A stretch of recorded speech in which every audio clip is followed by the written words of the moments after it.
Welcome everybody. I know quite a few of you have probably been to some of these webinars before, but this is a series of webinars as part of the Planning Networks for Nature, a collaboration trying to deliver more through the planning system for nature and wildlife. And tonight our focus is badgers. So we're joined by Ruth from the West Kent Badger Group, Julie from CPRE, who's going to talk more general planning. I'm going to let them both introduce their own groups, and also we're going to start with a bit of a dedication. So I'll hand over to you.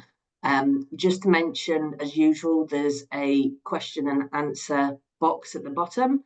So we can't see or hear you at the moment, but if you would like to drop any questions into that box during the presentations, we will come to them at the end.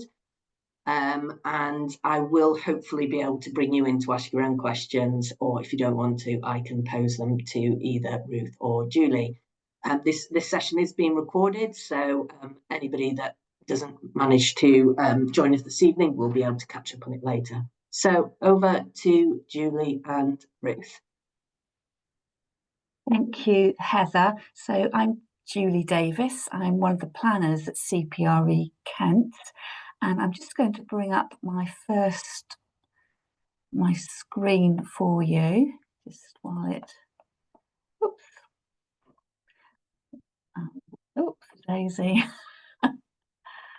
I am doing the wrong thing under pressure. My apologies. I'm going to start that again. I think I did a double click when I shouldn't have done. So we have practiced this, and I shall choose that screen and go from here. Oops, I'm still on the wrong screen. Apologies. That's it. I think if you just click back one slide, you should be there, Julie.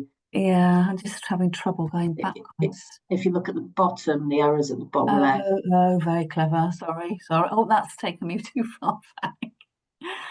From the beginning. Oh, that's not the right either. There we go. This is where I wanted to land. And I think at this point, Ruth, you wanted to chip in. We're dedicating tonight to Alex Hills, who's recently passed away. And Ruth, did you want to say a few words at this point? Thank you, Julie. Well, welcome everybody. It's good to see quite a few people on the call.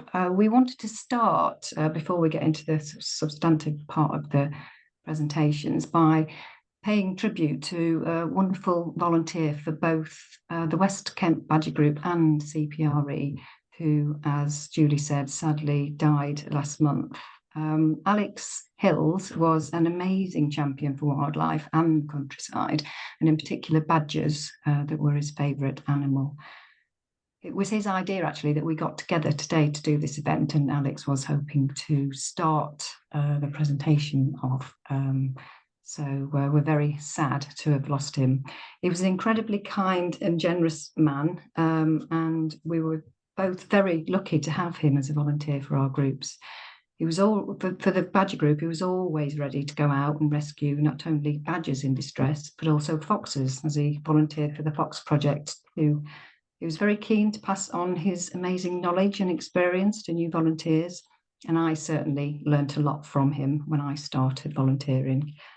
Alex received national recognition for his volunteer work with CPRE this summer. He received an Everyday Excellence Award for his unending support and enthusiasm for protecting the Kent countryside. And I think it's only with support of passionate volunteers like Alex that we are able to protect our precious wildlife. And Alex certainly gave his all to do just that. And Julie, if you just move to the next slide, Alex, as I say, was going to introduce us. He's very proud of this work he did with CPRE. He would have told you that it's the leading charity on all aspects of planning, protecting the countryside, habitats of wild animals. And CPRE Kent in particular is one of the most effective branches with a highly skilled team of staff and volunteers. And for us at the West Kent Badger Group, well, we're dedicated to the protection of badgers. And as I say, Alex was involved in going out to sick and injured badgers, and we give talks, provide advice to people, and we also respond to planning applications. And we just have one more slide from Alex. Julie, if you just move forward, he'd put together some images that he'd collected.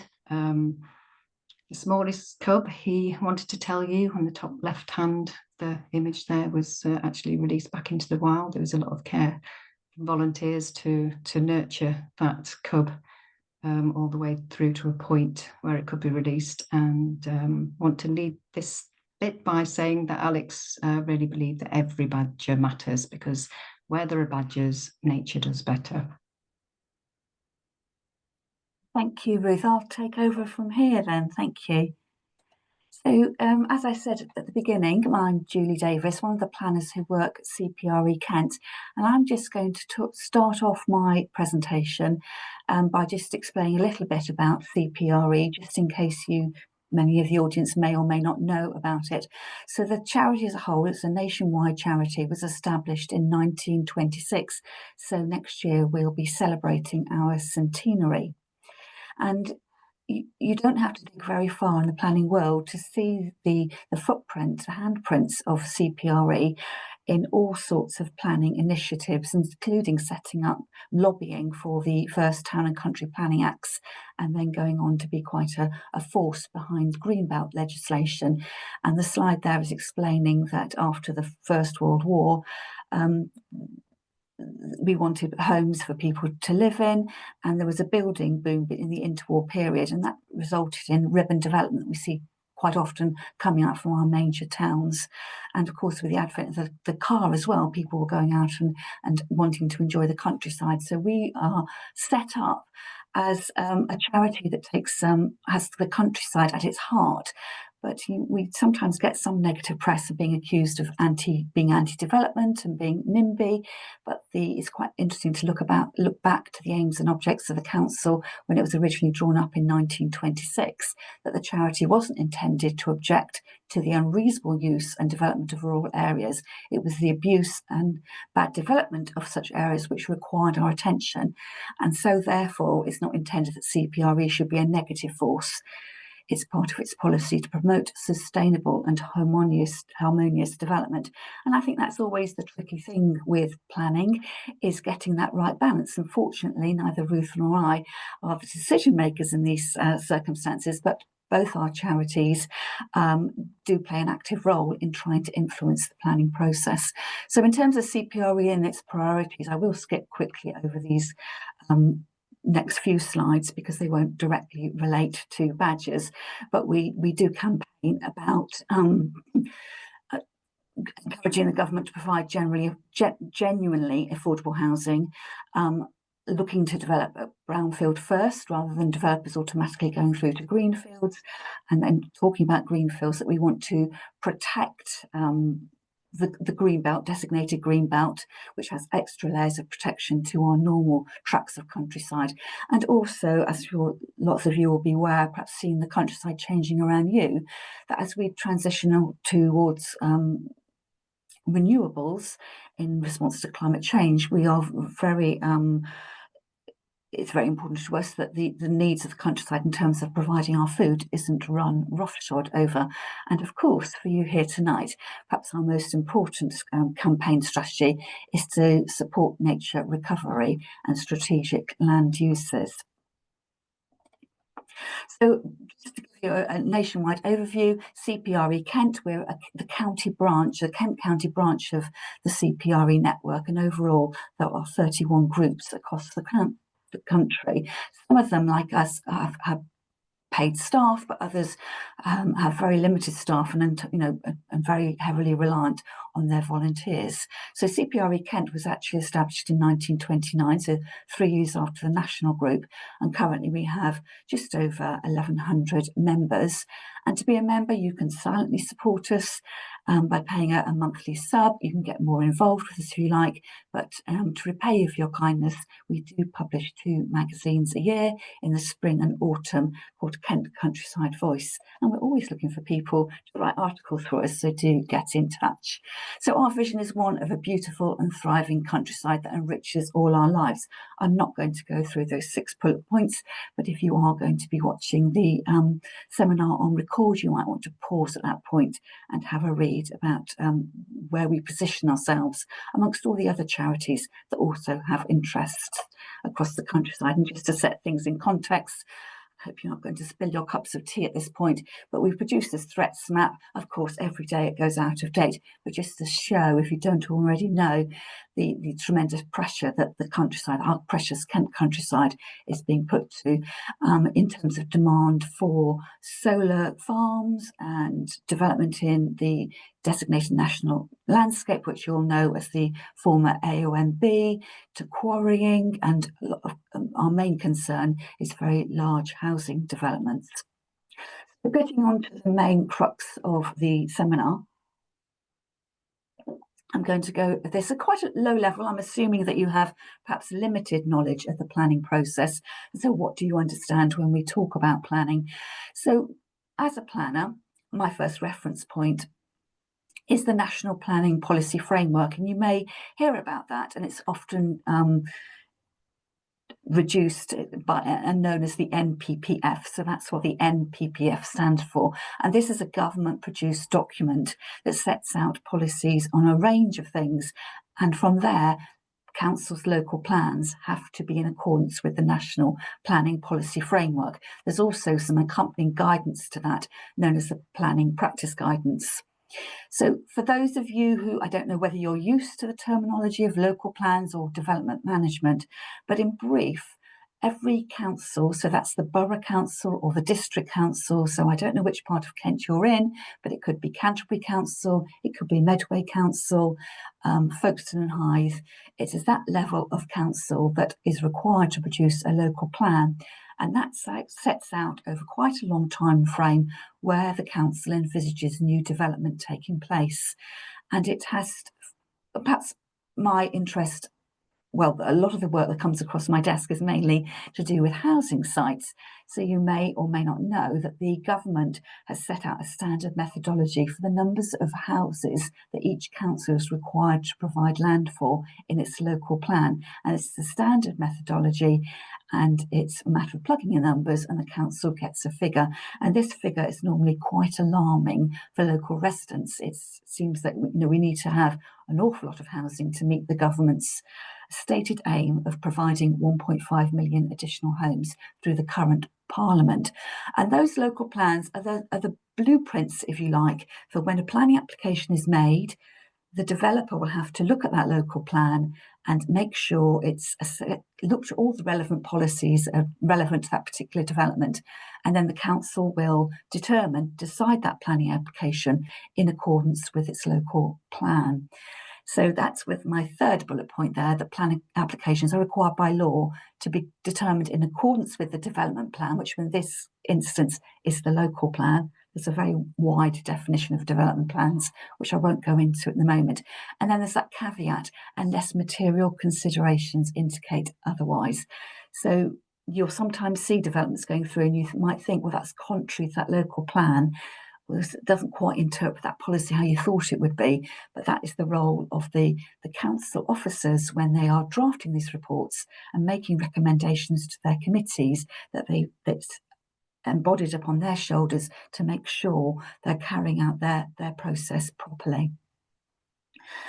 So we've talked about the local plan and we've talked about planning applications, but you'll want to understand how you can get involved in that process. How do you know when a planning application has been submitted for work in your local area? So quite often you just may pick something up on, through your local Facebook pages, or if you've got a community WhatsApp group, but the council is obliged to publish a weekly list of planning applications. So as an individual, you can ask the council whether you can sign up to that list. Some councils have different rules, so you might not always be able to get an email from them telling you what applications have been received, but you can definitely go onto their own website and you can have a look at the rolling weekly list of planning applications and see what it is that you're interested in your area. Perhaps you might not be interested in that single house in the town, but perhaps you may well be interested in 10, 20 or 100, 150 houses that are being proposed on a greenfield site, and there will have lots of nature conservation interest. So the key thing, if you're trying to put the word out amongst your your fellow the community and fellow volunteers in your groups, that you'll need the planning reference number. So that normally is some combination of the year and then a series of individual numbers. So I would expect that applications being submitted this year would have 25 at the beginning of their reference number and then a series of numbers after that. And that is quite vital. It's vital so you can share the message with those people within your communities you want to get involved. But it's also vital if you want to come, for instance, to CPRE for some advice, because you know where the application is, but we don't know necessarily. But as soon as everybody talks about that reference number, we all know exactly which application you're talking about. And it means that you and me and I can go and look at those individual council websites, go to the planning portal. There's normally, if you type in planning applications in whatever borough or district you live in, you'll get to the right council page, and then you'll be invited to do a search of current applications, and that's where you put that number in. There are other ways of searching if you've got an idea of what the address is, but sometimes it can be a little bit tricky. And then the only thing to bear in mind is the council's on a deadline. There's a timetable set out in legislation about how long it should take to process each planning application. And the council gives deadline dates for you as residents to get involved, its town councils or specific consultees it's required to get advice from. So you do need to be aware of that date, because you don't want to think, oh, I'll have a look at that application next week, next month, and then discover that the application's already been decided before you've had a chance to make your comments known. So that's the two important things. What's the planning application number, and what's the deadline for you to get your comments in? So with a planning application in front of you, and I will say that you can do it online, but you will need to approach your individual councils as to where paper copies you can get hold of them. It does vary between councils. They may have a paper copy you can look at their offices. Some councils lodge the paper copies at a library, but you may well find that increasingly you'll be encouraged to look at all the plan submissions online, which can be a little bit daunting at first. But once you've typed in the planning reference number, it'll bring up all the documents that have been submitted in your planning application. And it's sometimes a bit tricky to know what to start with first. So what I tend to do is to scroll right down to the bottom of the list, because I'm interested in seeing the site location plan. And the requirement is that the applicant has to draw a red line around the boundary of the application site. So that means that we all know exactly which piece of land is being talked about. The next thing I do, it's a little bit of a cheat, but it's there to help me, is I always look for the planning statement, because for me, that's the one overarching document that summarises the applicant's case. So I like to read that next. It normally talks about the site location, where there's any planning history. Helpfully for me as a planner, and when I'm helping members of our community to write comments, it normally does a little review with the relevant planning policies that the applicants looked at. So that helps me a little bit, because I know which bits of the local plan to go to. But it'll also give a summary of highway issues, flooding issues, any heritage issues, and for you with your interest in badgers, it will point you in the direction of the additional documents that will have been submitted that deal with the issues of badgers. So rather than you searching for it, at least you'll know that the document does or doesn't exist because of what's the overarching information contained in the planning statement. So in terms of badgers, you will need, I know Ruth is going to go into much more detail about what you'll be looking for, and into how to interrogate the council's the information that's been put before the council. So you need to just bear in mind that the council officers and the councillors that will make the decisions, they have a wide-ranging remit, so they know a little bit about everything. But in terms of the detail on badgers, they will not have the knowledge and understanding that you have. So this is your opportunity, with your critical eyes on, is to really draw to the council's attention what you think is not clear in the applicant's submission with regard to the areas that you're interested in. So when you've read all the information and you've taken on Ruth's advice that she's going to give you in a moment, you can then set about writing your letter of objection. So we always refer to them as letters of objection. You could write them by hand, you could send an email, or some of the councils encourage you to sign on to their planning portal so you can type your comments direct into the council system. It doesn't matter what of those three measures you use, as long as you make sure your comments are submitted before a decision is made. And it just helps everybody if you can put the planning application reference at the top of your letter, your email, just so your comments can be filed on the correct planning application file, and you don't find that you've been a bit vague with an address and inadvertently your objection is put on the wrong file. And I think probably the thing for me to say is, don't be afraid of writing a letter. Members of the public are invited to get involved with the planning process. You could write a really short letter. It doesn't need to be in, pages and pages long, unless you want it to be. You could just write in bullet points: "Dear Planning Officer, I'd like to object to this application because," and 1.2.3. How much information you add to that will depend on how much time you've got, what your inclination is, and also what it is you actually want to say. I would just say, though, if you are going to write something that's quite lengthy, just bear in mind that that planning officer won't have your same expertise with badgers. You need to make sure that it's easy for them to understand what you're saying. So it may be that if you're using lots of jargon around badgers, you might want to just do a short, pithy summary at the front so that you've got control over that summary, and that will help the council officer out when they write their report, rather than somebody who isn't expert in your field of knowledge perhaps misinterpreting what you're, inadvertently misinterpreting what you want to say. So of course, we all want to protect the environment, protect the wildlife, protect specifically badgers. But another thing I would just say is, as well as writing in your letter of objection, just think what you might want to say if in the event planning permission is granted. So it might feel a bit weird to you that you want to object to something, but you're going to put some helpful constructive comments at the bottom.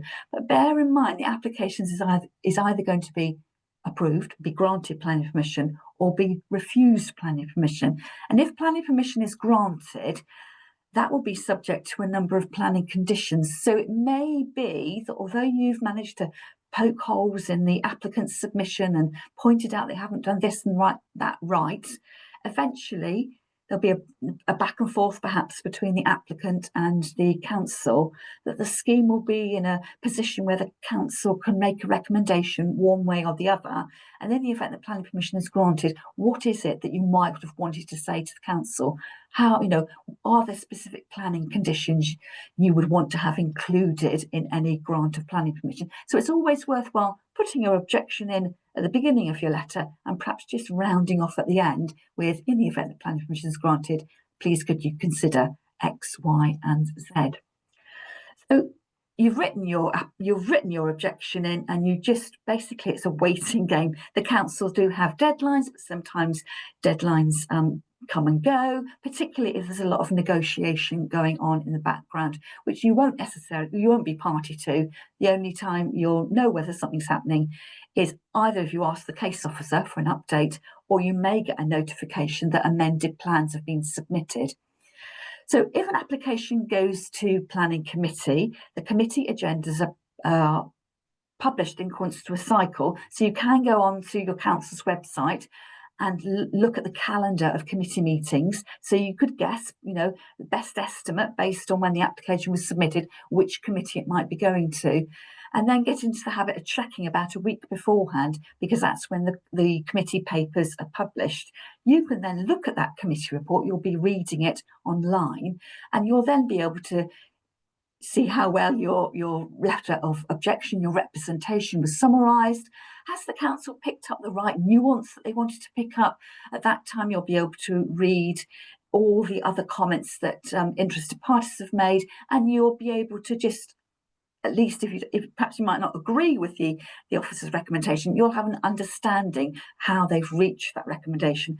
But in the event you think perhaps something hasn't been given the weight or the consideration that needs to be given, you can always write a supplementary representation. And usually there's either a mop-up of what they would call late representations, or if your representation is received too late to be included on the paper catch-up, it will be reported verbally on the night of the meeting. Now, a lot of councils as well will have the opportunity for you to do public speaking. I won't give you any specific advice about that because each council has its own rules. But once you know an application's going to committee, you can ask to speak to the committee clerk and just find out what the options are for speaking in public. And normally it's a time limited thing. You probably get 2 or 3 minutes to make your points to try and persuade the councillors in person to your point of view. So that's if it goes to committee. The majority of applications don't go to committee though, and they're called delegated decisions, where the Chief Planning Officer has delegated powers to issue decisions without them having to go to committee. So that's why you need to keep tabs on things a little bit, just so you know how things are going, so you're not suddenly shocked by the fact that a decision's been made, because sometimes decisions can be made without them having to go to committee, but that's a perfectly acceptable and lawful way to process a planning application.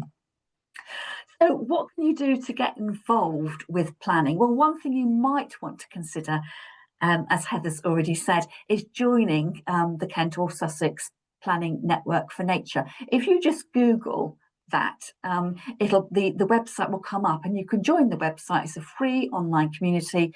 It's there. It includes people who the RSPB, CPRE has a presence there, and individuals have a presence as well. And it's your opportunity to join in discussions, flag things up, and it's all about expertise and sharing, combining resources. You know, together we're stronger in every event. And I think Heather said at the beginning, it's about delivering more for nature through the planning system. Other ways you can get involved generally is just to take an interest in planning applications. Quite often we find, especially at CPRE Kent, we get people coming to us and they say, well, I want to object to this planning application, and we'll help them through the process. But quite often applications are being submitted in accordance with a local plan. So as much as councils try and notify the fact they're reviewing their local plans, sometimes it passes people by, and the only time people generally get involved in the planning process is when they get a neighbour notification letter saying the field next door to you might be developed, it's got a planning application submitted. So you do need to sort of have your eyes and ears open. As I say, you can be looking at your local council website. It may be if you've got a parish council or a town council, you may have connections there, or depending on the type of groups you belong to, you may find people are all clued up and they're all ready and willing to share that information with you. So from my point of view, I would say, yes, get involved with the planning application, but don't forget that other stage of the local plan, because that's when sites are identified for allocation, when policies against which plan applications will be assessed are set out. And it may be that when you're looking, making a representation on a particular application that interests you, that you find actually this planning policy doesn't really work properly.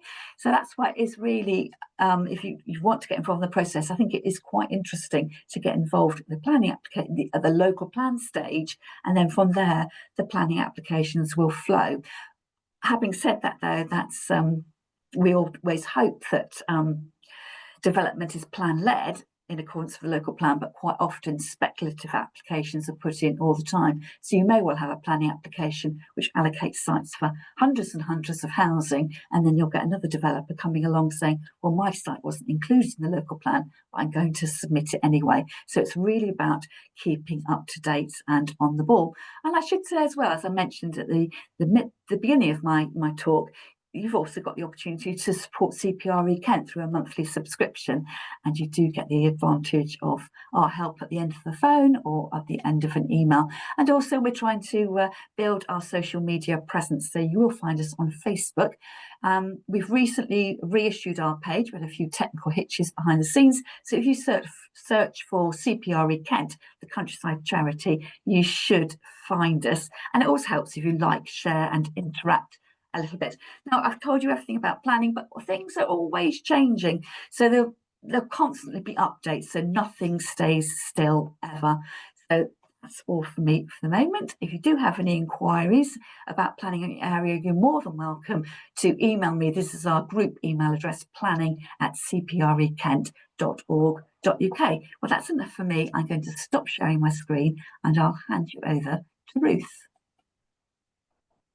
Julie. So I'm just going to share my screen.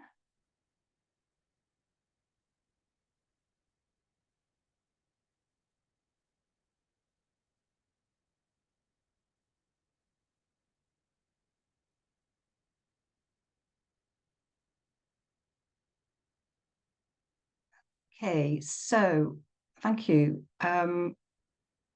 Just to introduce West Kent Badger Group, I know we said a little bit at the start, but we're a charity dedicated to protecting and promoting badger welfare across West Kent, and we're affiliated to the National Badger Trust. We've got a small group of volunteers who go out and rescue badgers who are injured or in distress. We collect data on badger populations, provide advice, give talks, help the police investigate badger crime, and also try and protect badgers through the planning and development process. So just a little bit about badgers. I guess some of you know about badgers, some of you may not know so much, but they're one of the UK's most iconic and elusive mammals, known for their distinctive black and white striped faces, although we do have a good population of cream or blonde coloured badgers that live in Kent, like the one on the bottom left of the slide. Badgers are very sturdy. You can see the badger there climbing a branch. They've got very strong front limbs. They're members actually of the mustelid family, so closely related to things like otters and weasels. They're nocturnal, most people do know that, and they live in underground burrows called septs. And septs are often passed down through generations, and some can be hundreds of years old. They're very social creatures living in family groups, and actually very clean. They do regularly maintain their sets, and they even create separate toilet areas, or latrines as we call them. So their main diet, many people are quite surprised when we tell them, is earthworms, but they'll also enjoy eating insects, fruit, nuts, eggs, and even the odd frog. And in Kent and Sussex, badgers are relatively widespread. They thrive in areas mainly, where woodland meets pasture, places that offer both cover, that's the woodland area, and also then places to forage for worms, which is the sort of the field areas. So deciduous woodlands, hedgerows, and mixed farmland are ideal, and we have a lot of that in Kent and Sussex. Badgers do also live in urban fringes and parkland, and they can adapt quite well actually to human presence if they are undisturbed, and many people do enjoy having them come into their garden for a snack. So badgers are protected, you may know this already, under the Protection of Badgers Act 1992, and all developers must comply with the protection of badgers when they're thinking of developing land. So under the Act, it's actually an offence to kill, injure or take a badger, treat one cruelly, possess or control a live badger, mark or ring one, and most importantly for development, interfere with the badger set. That's at the moment. There is a bill going through Parliament called the Planning and Infrastructure Bill that might make changes to the Protection of Badgers Act. And what we might see is that developers are allowed to actually kill badgers on site if it's deemed that there isn't a solution to sort of develop on a land without resulting in actually destroying the badgers and the set. So with planning applications, Julie took you through the process of where you can find information about applications. But in relation to badgers, because they're a protected species, they are what's called a material consideration. So that's something that planning authorities have to consider. So they should be asking for badger surveys if there's suitable habitat or foraging areas on the development site. And as I said, that's quite a bit of Kent. Any sort of greenfield site really has the potential to host badgers. It's likely that badgers are present or badgers are present, but it's not clear if they'll be affected. So any development really that's on sort of a greenfield site, we would be looking for a badger survey just to see what's there. And the Badger Trust has published best practice guidance that we refer to. It was recently updated. And it's aimed at developers, ecologists and planners, and there's some clear guidance in what's expected to protect badgers through development. So information about badgers in relation to planning application, it's generally contained in a ecology report, so a larger ecology report covering lots of different species. And what we would look for with that is details of the survey that was conducted into whether badgers are present or if there's signs of badgers. So the method undertaken and also the results of that. And if evidence is found, the impact of on the badgers of the development proposal and what the proposals are to protect the badgers from that development. One of the problems that we have is that because badgers are a protected species, the details are often redacted.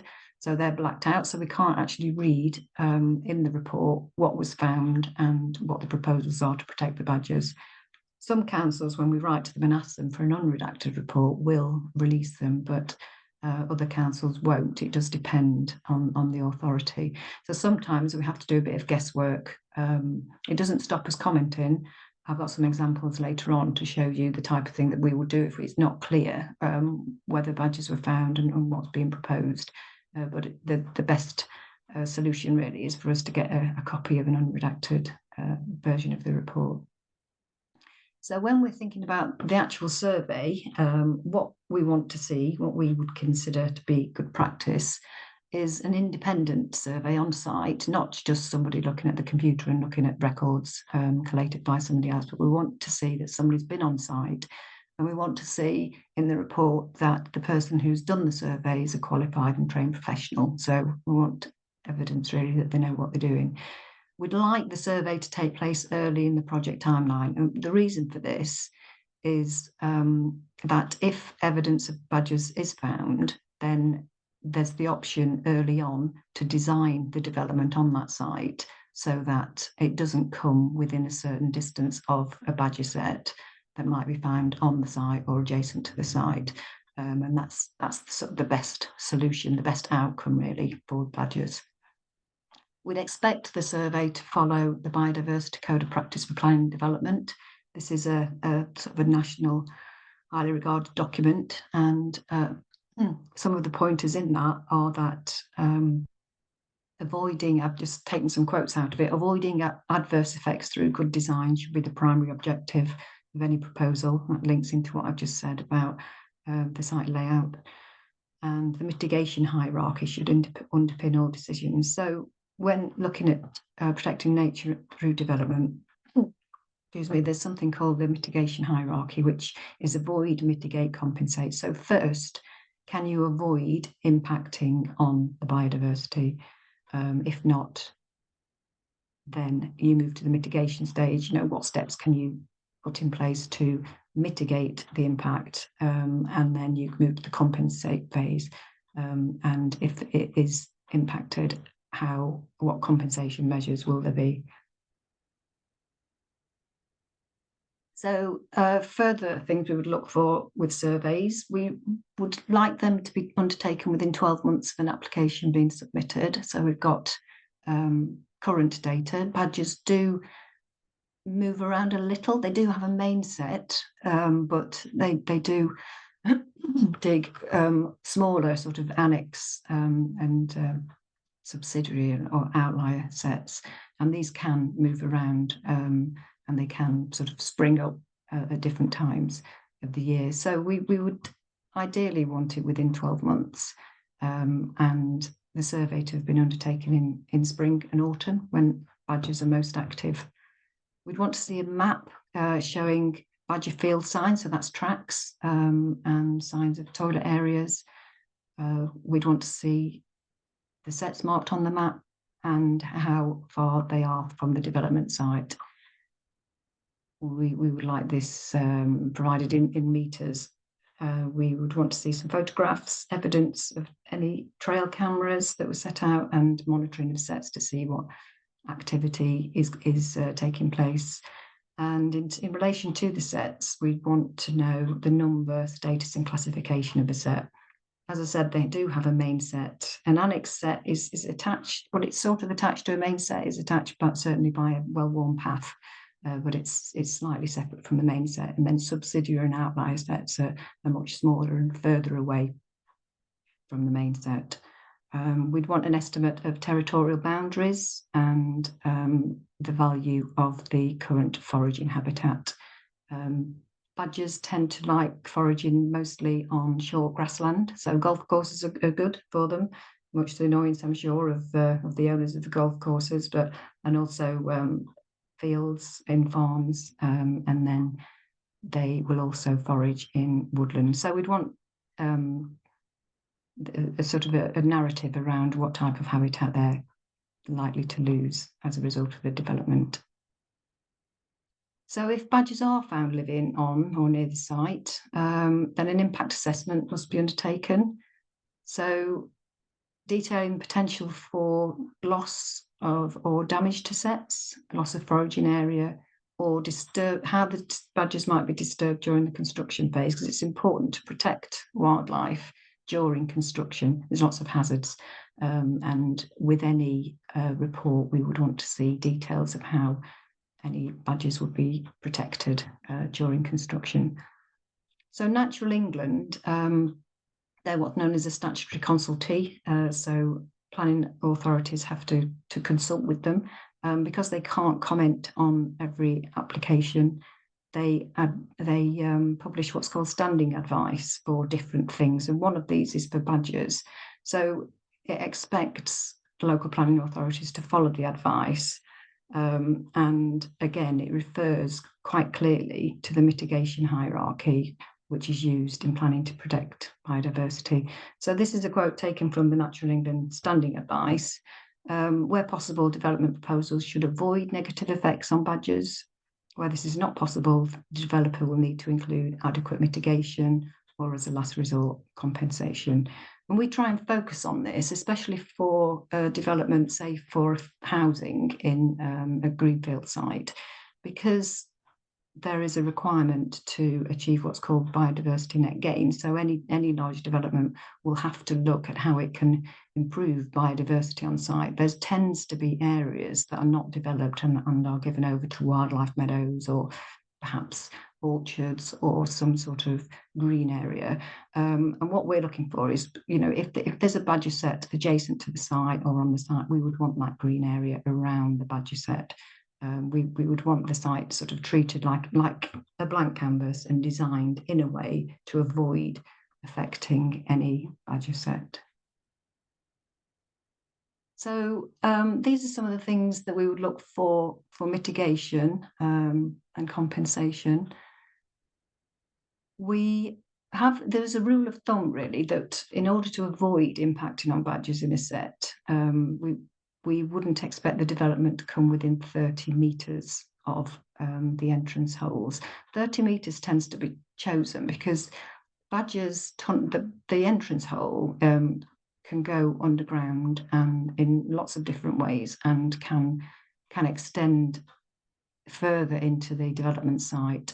And also badgers can be disturbed by heavy machinery.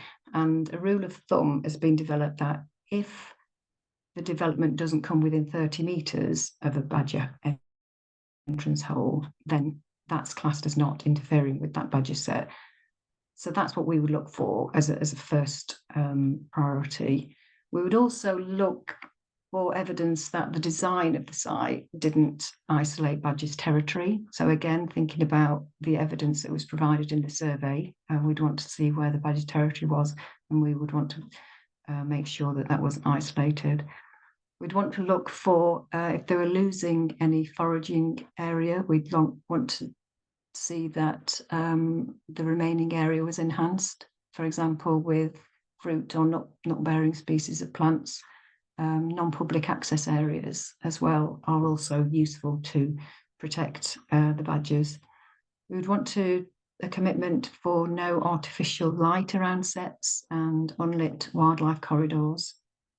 And we'd want a commitment in there to retain vegetation around sets to provide cover. If a development does come within 30 metres of a set, it would be classed generally classed as set disturbance. Some developers argue 20 metres is sufficient, but if you come within the 20 metre limit, which in our view should be an absolute last resort, then the developer has to request a licence from Natural England because it's classed with interfering with the set, which under the Act, the Protection of Badgers Act, is illegal. So, as I said, badgers also need to be protected during the construction phase. There should be a commitment in the report for what's called a method statement, which will detail steps to be taken during construction. These are some of the things that we would look for. Avoiding disturbance near sets, keeping heavy machinery away, avoiding activity between dawn and dusk when badgers are most active, making staff aware of the exclusion zones, ensuring badger paths aren't blocked and access to foraging is maintained, and only felling trees and shrubs outside an exclusion zone. There are other things that we ask for, but I just picked out some of the things that we would require. So I thought it might be helpful just to give you an idea of the type of application that we comment on. We obviously cover the whole of West of Kent. These principles apply to the whole of Kent and also Sussex. I think there's some people on the call from Sussex. It's a very large area that we cover. We can't keep an eye on all of the planning applications. So we often rely on concerned members of the public to come to us and say, there's a development proposed near where I live. I get badgers in my garden and I'm concerned about how it's going to impact on them. So we would then go and have a look. So most of the applications that we do end up commenting on come to us that way. So I picked out a range of them. The first one was Tunbridge Wells Borough Council, and it was for a single dwelling. A very concerned local resident contacted us about this, and she knew that there was a badger set either adjacent to or on this land. And the proposal was to knock the house down and build another one. And we had a look at the application details. The developer had said, oh, there's no protected or priority species either on or adjacent to the site. But we knew that wasn't the case. So we just wrote to the council and said, we know there's an active badger set either on or adjacent to the property. And this property was actually also called Badger's Holt, which was a clue that there were badgers living in the vicinity. So we just asked for a badger survey, and the council then went back to the developer and said, please can you submit a survey, which they did, and put forward protections for the badger. The second example there is Tunbridge and Malling Borough Council. This was 9 dwellings. These are some of the comments we wrote. The ecological report says there's no signs of badger activity on the site during a survey conducted in November, but we know from local members that there are badgers on the site, and the site itself is likely to house a set. And so we asked for a follow-up survey and mitigation proposals to protect the badgers and the habitat. So it's an indication really that we're keeping an eye on these applications, and the councils will take that and then go back to the developer and say, we've been advised that there are badgers, can you redo the survey? The next one, Sevenoaks District Council, this was for a solar farm. This was a different type of application. This report, if you remember, I said that we struggle sometimes because information is redacted. This one was. We did ask for the information, but the council declined to send it. So we just made comments anyway, because we, again, were advised that badgers were living in and around the site, and just asked for an exclusion buffer zone of 30 metres as a minimum.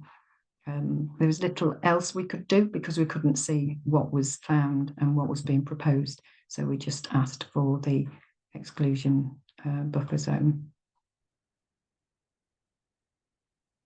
Another type of application that we comment on is something called request for permitted development.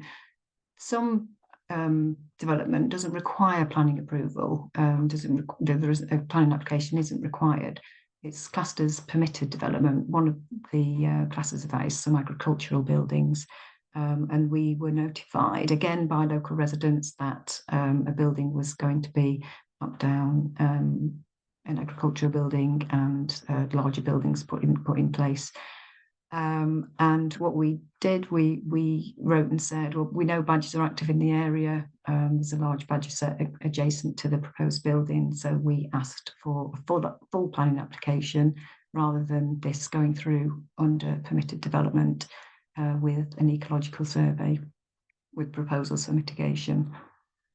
And the final example is a very large development in the London Borough of Bromley.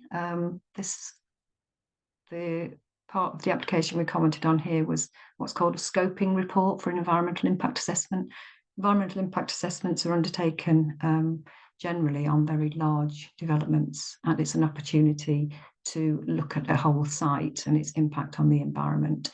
And what the council did there was asked for comments really on what's called the scoping report. So what should be included in the environmental impact assessment. So we wrote in and said that we were very concerned about the development as it has at least 2 mature badger sets on the site, including a population of the, I can never pronounce that, erythristic badger, which is the blonde badger I showed you the picture of. So we would expect an environmental impact assessment to include very, very detailed ecological surveys on site. And we let them know that we've got survey data for the area, so we'll be cross-checking the findings. One of the issues that we find is that because the ecology companies are working for the developer, sometimes the information put forward isn't quite reflective of what's on the ground. So what we like to do is have our own survey data and collect information with photographs and dates and what we see and maps, so that we can go and say, well, actually, the ecology report says there aren't any badgers on this land. However, we did a survey at this particular time, and this is what we found.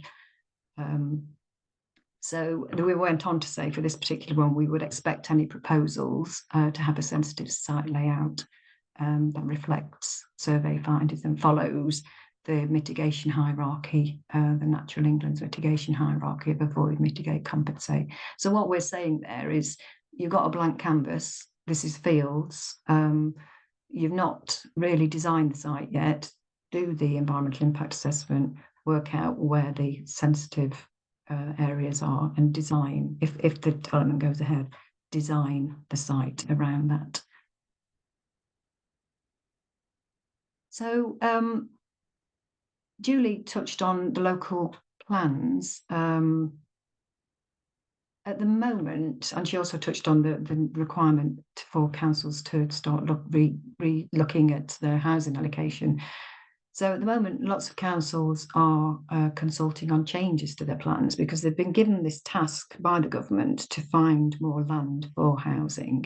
So you may find, I know that Sevenoaks is consulting at the moment, I think Tunbridge and Malling are about to. You may find that your local council is about to, or is at the moment consulting on extra sites. So these are just sort of 2 of the areas for the Sevenoaks plan that I've picked out. Areas that are earmarked, new areas that are earmarked for housing. And so what we're aiming to do is survey these new sites if possible. as it's important for us to have data before any application is submitted. The other reason for that is that we want to get information. Sometimes developers will clear a site before they put the application in, which is a bit concerning to us, because then if ecological survey is done on a cleared site, it's apparent that there's not a lot of wildlife there, when in actual fact before it was cleared there was. So what we would like to do is, if we can get access, is actually survey some of these sites, so we've got baseline data. So I'll leave it there, and very happy to take any questions. Here are our contact details. If you do have any questions, or if you've got any planning applications that you'd like our help with, then do reach out to us. We've got the website there, and also our email. We're very happy to help. We don't have a huge amount. I mean, I work for full time, for example, so I don't have a huge amount of time, but I do try and help where I can. I am keen to help, so please do reach out to us. I shall finish there and open up to questions. Thanks very much, Ruth, and thanks to Julie as well. Really interesting. We have a question in, and we've got a raised hand. The question came in first. Who asked the question about Lewis? I can read it out if it's coming anonymously, but basically the question was, last time Lewis District Council consultation had a policy that states Seaford, Ringmer, Peacehaven will be exempt from any policies providing protection against light pollution. Will this affect badger sets? So I suppose it's there's a blanket policy, it sounds like, regarding light pollution, and what effect could light pollution have on badger sets? I know you touched upon it as one of the kind of areas of concern. Yeah, I mean, it is of concern. You know, it's not something that we would want to see. There's ways of managing light. If a site does need to be lit, there are ways of managing it, so that it doesn't. So that a site can, like, if there's a particular sensitive site that needs to be lit, that it can be lit in a way that's having the least impact on wildlife. So I think we'd have to look at the details of that, and see what's being proposed. There is some lighting that's more wildlife friendly, if you like, that could be considered. And now we've got hands up from T White, which I'm going to see if I can work the technology to bring in. Let's see, here we go. Hello, you should be able to I'm speak. sorry, I shouldn't take anybody's time. That was an accident, although I could think of a question, I'm sure, but I apologise. Hand down. Just testing the technology, love it. So sorry. No worries, no worries. I'm going to bring in Georgina, who had a question now. Hi, Georgina, you should be able to speak.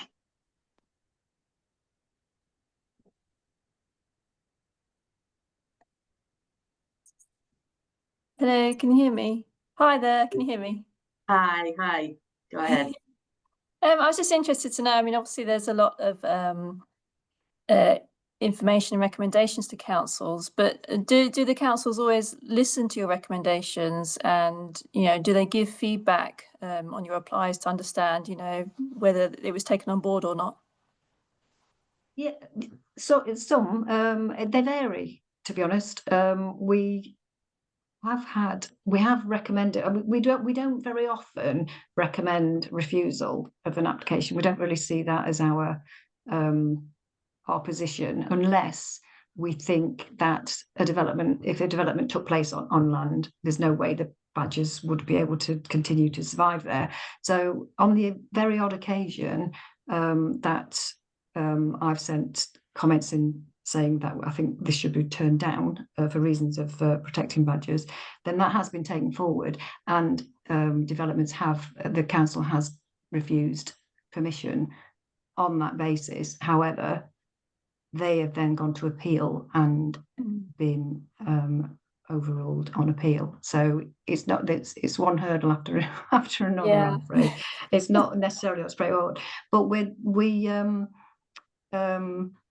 yes, the aim is to get badges considered and make sure, and by letting the developers and the councils know that we're checking what's being put forward, we hope for sort of good quality ecology reports and things, and good quality proposals. So the ideal scenario at the end of the day would be that a survey would be done, say if badges were found, the site would be designed in a way that badges were protected, and so we would say, yes, we're happy with that. Sometimes we do just write in and say, yes, we support what's being proposed in the ecology report. So it does vary. Sometimes we feel that, yeah, our comments are taken on board, and sometimes perhaps not, but it doesn't stop us. Yeah, thanks. Thanks for your question.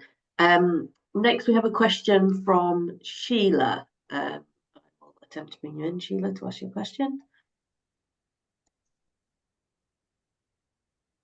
You should be able to hear you, Sheila. Oh, hello, and Hi. thank you everyone for, can you hear me? We can. Thank you for a really interesting webinar. I was just wanting to know what suggestions Julie or Ruth might have, or yourself, regarding anything we can do to find out how we can protest about the proposal that developers can kill badgers in exchange for paying into some vague fund that's going to help the environment. This seems an extraordinarily cruel and extraordinary license to kill a protected species, which we have all for a long time done our best to protect. We can write to our MPs, but anything else? So I think you might be referring to the emerging planning and infrastructure bill, which is going through the House of Lords at the moment, and there's some amendments being proposed. So it's this sort of to and fro between the legislation. So nothing is fixed yet.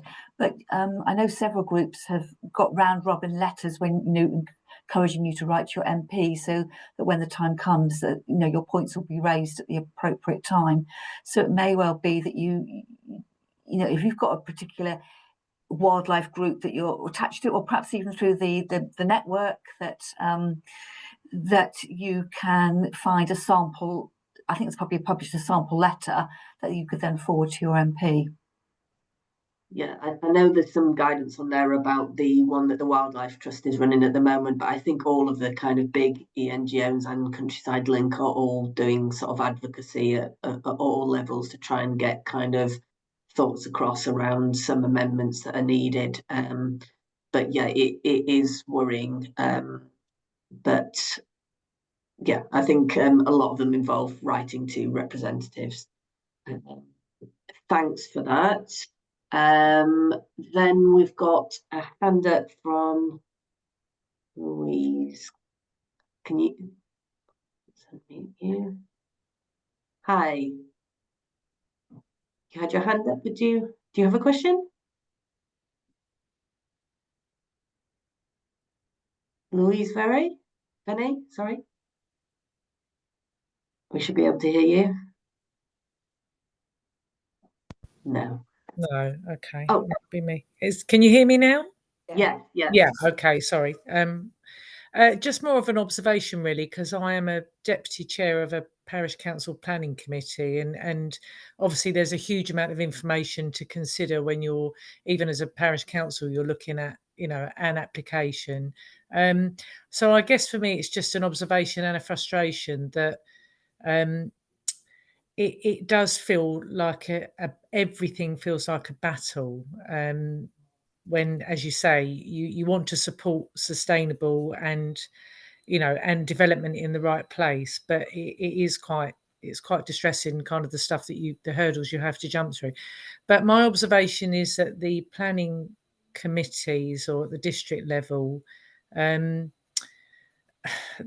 may approve an application and put in lots and lots of conditions, but there is a failing, I think, in the planning process, that nothing is followed up on, as far as I'm concerned. They put a condition in that will say this must be done, but I feel, and again, this is just an observation and maybe me just venting my frustration, most things are done seemingly by a desktop exercise, rather than physically going out to actually view stuff on the ground and see what's happening.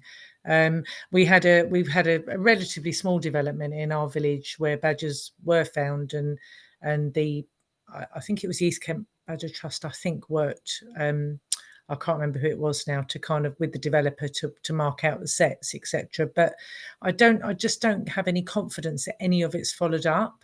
And that's what worries me. And and the planning, you can write to the planning committee and say, these conditions haven't been met, or it's pretty obvious we're seeing them, but it is down to them at the end of the day, and they work on a completely reactive basis. As they admit, certainly where I am, I won't name it, but they do work on a completely reactive basis in terms of enforcement, and therefore if nobody tells them something hasn't been done right, they won't take any notice of it.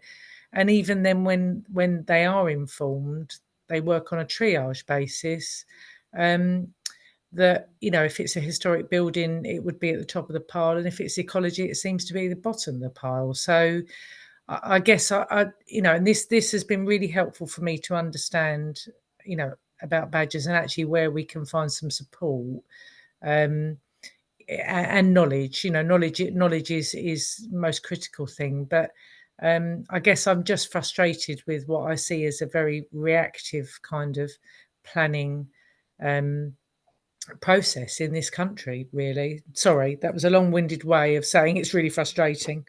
I think there's plenty of evidence to put a lot of legitimacy to what you're saying. I mean, there was a piece that came out looking at how many of the conditions how many planning conditions actually got delivered, and it was really quite shocking. So I think across the board, I don't think it's limited to your local area. There is a real issue with that.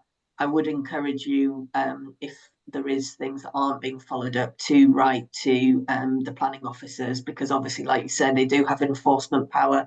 And I think it makes their job a lot easier if they've got eyes and ears on the ground to sort of do some of that work for them. But I think there's a massive issue in terms of not having sufficient resource for that. And I know some local authorities are looking at that. That I think I can think of a council in Kent that are looking for getting some funding for a dedicated role to follow up more on the sort of delivery of ecological conditions and the enforcement of those.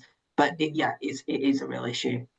It does feel like the ecology stuff is the kind of the stuff that just gets left. That's the bit for me. And it's critical. We're losing it everywhere. Obviously animals, and we're talking about badgers tonight, but and I just wanted to ask just a quick question, because we've made some comments. I'm part of a wildlife friendly village as well as being on the parish council, but lots of people have made some comments about an application, a fairly sizable application that's been put forward now, and actually people have referenced badgers a lot, but that gets redacted on the planning portal. And I've only just obviously hearing that said tonight, but I've only just realised that's so that you don't alert the developer to the fact there may be badgers on site, so it's redacted at the district council. I didn't realise that was the case. Does that sound correct? It's more for badger crime, actually, because badgers are still Right. Okay. persecuted, unfortunately, for things like badger baiting. So it's more so that the general public aren't aware of the location of badger sets. That's why. Okay, that's helpful. Redacted. Thank you. Because we couldn't quite work out why it was all redacted, Yeah, but now we yeah. understand. Okay, thank you. Now it's been such an interesting talk. There's a raft of questions that have come in, but I'm aware that we are very much over time. So what I'm going to do is I've taken a copy of the questions we haven't managed to get round to, and we will be posting the recording of the talk along with the additional questions and the answers to those onto both the Sussex and the Kent Planning Networks for Nature. So I'd just like to say a final thank you very much to Julie and Ruth for joining us tonight. I have learned a lot more about badgers myself, and the planning side of things, so that's brilliant. And thank you very much to everybody for attending tonight. I would flag that our next webinar is on biodiversity net gain in December. So if you're interested in that, keep an eye out. Thank you very much, everybody.